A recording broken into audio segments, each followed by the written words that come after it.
दीपावली पर कहीं कहीं जुआ भी खेला जाता है। इसका मुख्य लक्ष्य वर्ष भर के भाग्य की परीक्षा करना है। इस प्रथा के साथ भगवान शंकर तथा पार्वती के जुआ खेलने के प्रसंग को भी जोड़ा जाता है, जिसमें भगवान शंकर पराजित हो गए थे। हालांकि यह एक दुर्गुण ही है, किंतु कुछ लोग भगवान शंकर और पार्वती जी द्वारा द्यूत क्रीड़ा का खेला जाना शास्त्र सम्मत मान लेते हैं। उनकी दृष्टि में यह शास्त्रानुसार है। अफसोस है कि लोग शास्त्रों में बताए गए सद्कर्मों संबंधी निर्देशों का पालन नहीं करते और दुर्गुण को तुरंत अपना लेते हैं। कथा है कि दिवाली के दिन भगवान शिव और पार्वती ने भी जुआ खेला था, तभी से ये प्रथा दिवाली के साथ जुड़ गई है।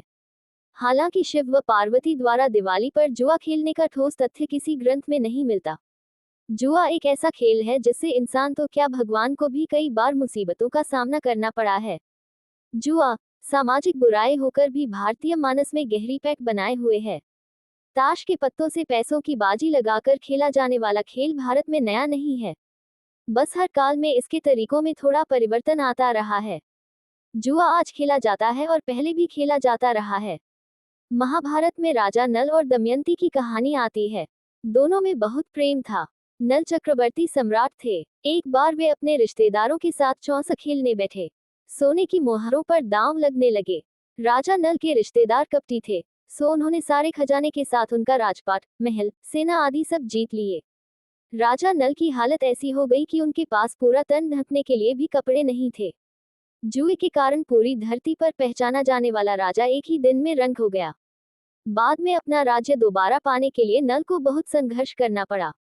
महाभारत की कहानी का केंद्र जुए का खेल ही है। दुर्योधन ने शकुनी के साथ मिलकर पांडवों से कपट किया और जुए में पूरा इंद्रप्रस्थ जीत लिया। युधिष्ठिर दांव पर दांव लगाते रहे और हारते रहे। आखिरी में खुद को, चारों भाइयों को और पत्नी द्रौपदी को भी हार गए। द्रौपदी का चीरहरण हुआ। फिर पांडवों को 13 साल के लिए वनवास पर जाना पड़ा। एक जुए के खेल ने उनकी सारी जिंदगी बदल दी।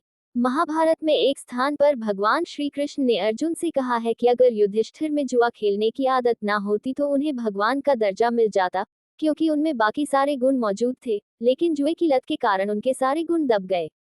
श्रीमद्भागवत की एक कथा के अनुसार भगवान श्री कृष्ण के बड़े भाई बलराम ने भी जुआ खेला था।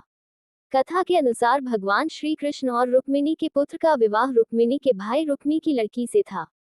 ये वही रुक्मी थे जिनको भगवान श्री कृष्ण ने रुक्मिणी हरण के समय युद्ध में हराया था और कुरूप बनाकर छोड़ दिया था। रुक्मी को अपने उस अपमान का बदला लेना था। उसने विवाह के दौरान बलराम को जुआ खेलने के लिए आमंत्रित किया। बलराम स्वभाव से सीधे थे, सो वे रुक्मी के आमंत्रण को ठुकरा ना सके और जुआ खेलने बैठ गए। रुक्मी ने छल से बलराम को हरा दिया और उनका भरी सभा में अपमान करने लगा। इससे गुस्सा होकर बलराम ने तत्काल रुक्मी का वध कर दिया था। रुक्मी के वध से विवाह मंडप में हाहाकार मच गया। जुए ने शादी के रंग में भंग डाल दिया। विवाह का उत्सव मातम में बदल गया। इस प्रसंग से पता चलता है कि अगर विवाह जैसे मांगलिक कार्य में जुआ खेला जाए तो अमंगल होने की स्थिति बन सकती है।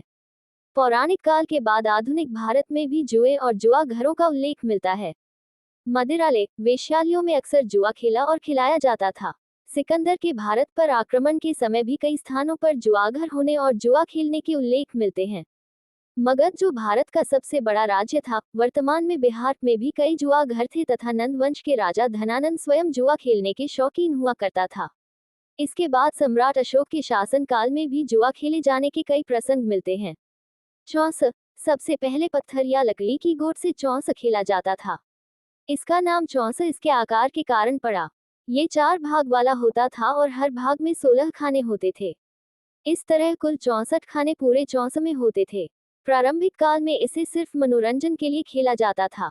इसके लिए सफेद पत्थर के पासे बनाए जाते थे, जिन पर 1 से 6 तक अंक लिखे होते थे।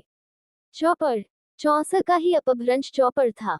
इसमें कपड़े पर 64 खाने बनाकर खेला जाने लगा। लकड़ी की गोटियों और लकड़ी के ही पासे उपयोग में लाए जाने लगे।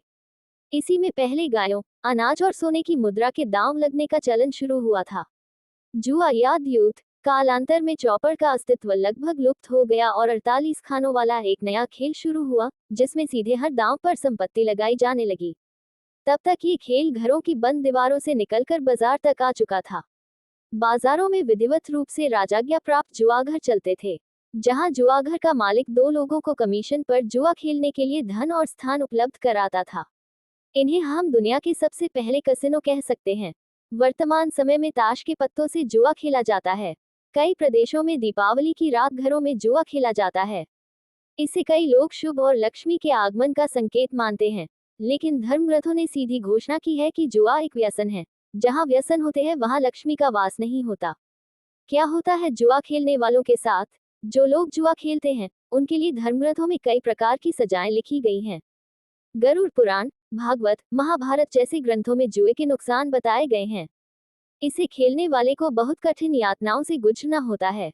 पुराण कहते हैं कि जुआ खेलने वाला, जुए में छल करने वाला रौरवादी नरकों में जाता है और कई वर्षों तक यातना पाता है।